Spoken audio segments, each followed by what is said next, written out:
Seluruh anggota DPR RI berhak mendapatkan uang pensiun seumur hidupnya. Besaran uang pensiun yang diterima bergantung pada lama masa jabatannya. Dalam surat keputusan rapat konsultasi pimpinan DPR RI dengan pimpinan fraksi-fraksi DPR terutama bahwa pimpinan dan anggota lembaga tinggi negara yang berhenti secara hormat berhak memperoleh pensiun. Besaran pensiun sekurang-kurangnya 6% dan sebesar-besarnya 75% dari dasar pensiun. Bagi anggota yang menjabat selama 2 masa jabatan berhak mendapatkan pensiun paling tinggi sebesar Rp3.639.540 per bulannya. Bagi anggota DPR yang menjabat selama 1 periode, paling tinggi mendapatkan uang pensiun sebesar Rp2.935.704 per bulannya. Sementara bagi anggota DPR yang hanya menjabat selama 1 hingga 6 bulan, berhak mendapatkan pensiun sebesar Rp401.894 per bulannya. Uang pensiun ini diterima oleh anggota DPR yang berhenti dengan hormat seumur hidupnya.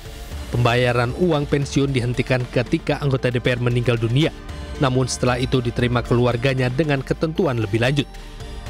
Tim Liputan iNews melaporkan. Berdasarkan keputusan rapat konsultasi pimpinan DPR RI dengan pimpinan fraksi-fraksi di DPR, Dewan Perwakilan Rakyat RI telah memutuskan tidak lagi beri tunjangan perumahan bagi para anggotanya. Berikut pendapatan anggota DPR RI sebelum dan setelah tunjangannya dipangkas.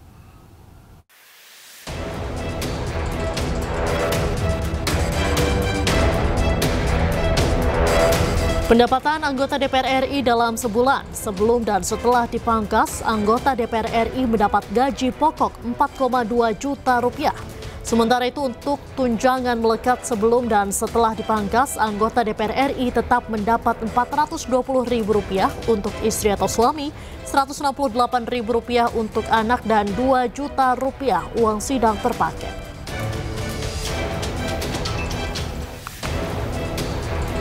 Kemudian untuk sebelum dan setelah dipangkas, tunjangan jabatan anggota DPR RI tetap mendapat Rp9,7 juta dan beras per jiwa Rp30.090. Sementara itu sebelum dipangkas, anggota DPR RI mendapat PPh pasal 21 Rp2.699.813. Kini setelah dipangkas ditiadakan.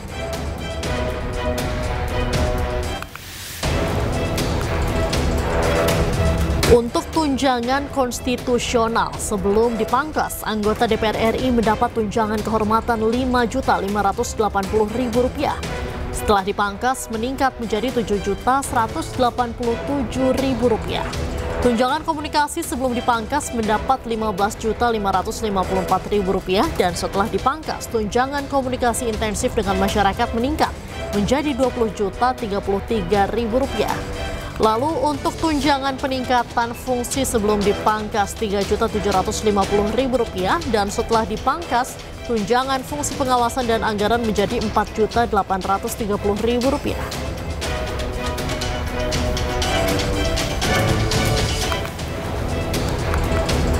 Selanjutnya, sebelum dipangkas, anggota DPR RI mendapat tunjangan listrik dan telepon Rp7.700.000. Asisten anggota Rp2.250.000 dan tunjangan rumah Rp50 juta. Setelah dipangkas, ketiga tunjangan tersebut ditiadakan.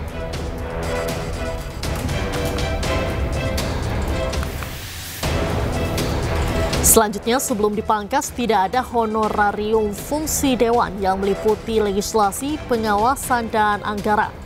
Setelah dipangkas, terdapat honorarium fungsi dewan yang meliputi legislasi Rp8.461.000, pengawasan Rp8.461.000 dan anggaran Rp8.461.000.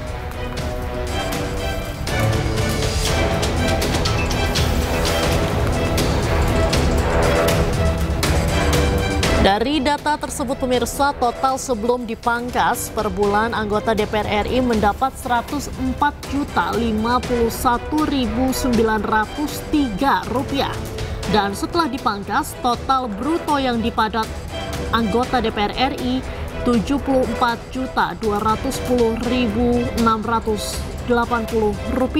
dipotong pajak PPh 15% dari tunjangan konstitusional sebesar Rp8.614.950, sehingga take home pay mencapai Rp65.595.730.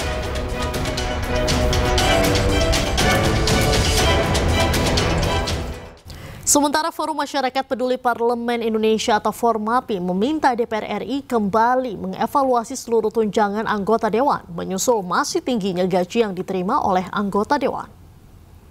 Saya kira jenis tunjangan lain yang diterima oleh anggota DPR masih terlihat cukup tinggi. Jumlah total take home pay per bulan sampai 65 juta itu masih cukup fantastis, ya. Apalagi kita lihat item tunjangan yang diterima itu nampak ada tumpang tindih, misalnya terkait tunjangan kehormatan anggota DPR. Pada saat yang sama ada juga tunjangan jabatan DPR, kan? Itu dua hal yang nampaknya sama saja tapi diberikan dalam bentuk dua tunjangan yang berbeda. Kemudian ada juga tunjangan komunikasi intensif. Selama ini tunjangan itu sudah cukup tinggi dengan 20 juta per bulan, ya. Tapi apakah anggota DPR itu menjadi semakin dekat dengan rakyatnya? Kan tidak. Jadi tidak ada gunanya itu komunikasi intensif itu. Atau minimal kalau masih diperlukan jumlahnya tidak sampai 20 juta per bulan itu. Jadi bagi saya sebagai respon awal evaluasi dan juga keputusan mengevaluasi beberapa nominal tunjangan dan juga jenis tunjangan yang diterima anggota DPR, kita apresiasi. Tapi pada saat yang sama kita menuntut DPR agar secara mendalam meneliti lagi jumlah atau variasi tunjangan yang mereka terima dan juga besaran tunjangan per item yang mereka terima tiap bulan.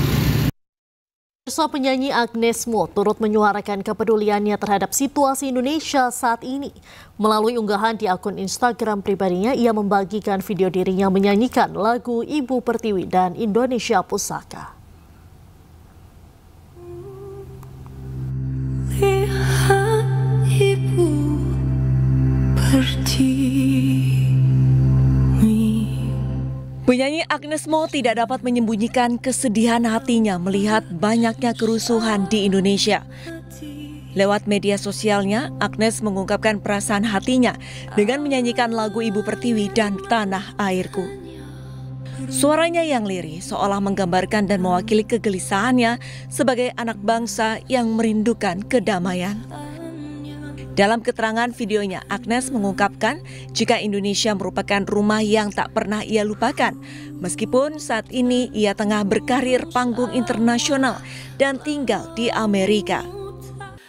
Lagu ini ia persembahkan sebagai doa agar masyarakat Indonesia bersatu dan para pemimpin bersatu untuk mendengarkan suara rakyat. Dari Toronto, Agnes juga berpesan kepada rakyat Indonesia untuk saling menjaga di tengah kondisi saat ini.